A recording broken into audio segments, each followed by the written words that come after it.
US President Donald Trump has indicated that Washington's engagement with Tehran will continue, but not through in-person negotiations in Islamabad. Speaking to Fox News, Trump said he had cancelled plans to send US representatives for talks, citing Iran's reluctance to participate. He stated that Iran could either call or come to Washington instead, adding that the United States would not undertake an 18-hour flight for negotiations while holding what he described as a stronger position. He reiterated that Iran cannot be allowed to acquire a nuclear weapon and said the cancellation of travel does not signal a return to hostilities. Trump also praised Pakistan for facilitating dialogue, expressing great respect and confirming that Islamabad would remain part of the process. He said future engagement with Iran would take place over the phone. If they want to talk, they can come to us or they can call us. You know, there is a telephone. We have nice secure lines, although I'm not sure any telephone line is secure, frankly, but we have secure lines, and if they want, we can talk.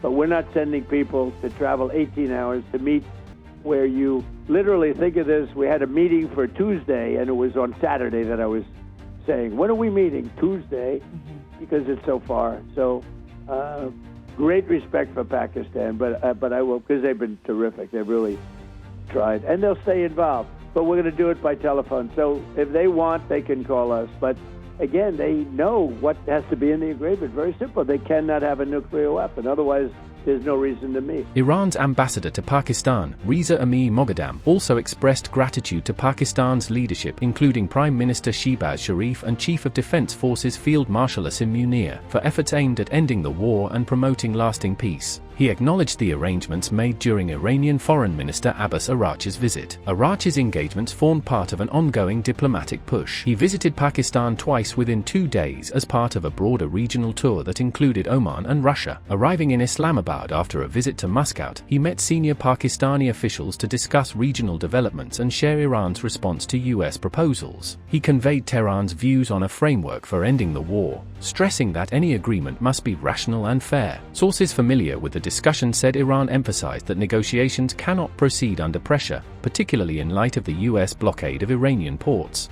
At the same time, Tehran signaled willingness to remain engaged through Pakistan's mediation but insisted it would not accept terms undermining its sovereignty or security interests. No details of the proposals were made public. Earlier, during his initial visit to Islamabad, Araghchi handed over Iran's proposals and perspective on US terms to Pakistan's civil and military leadership. His subsequent stop in Oman included a meeting with Sultan Haytham bin Tariq, where he outlined Iran's perspective on regional tensions and peace efforts. The Omani leadership stressed the importance of dialogue and diplomacy in achieving stability. Discussions in Muscat also covered security in the Strait of Hormuz, with Iran calling for a regional security framework free of external interference. Araghchi also held multiple phone calls with regional counterparts, including Qatar's Prime Minister Sheikh Mohammed bin Abdul Rahman Al Thani, Saudi Foreign Minister Faisal bin Farhan, Turkish Foreign Minister Hakan Fidan, and Egyptian Foreign Minister Bad Abdelati. These discussions focused on ceasefire efforts, diplomatic processes,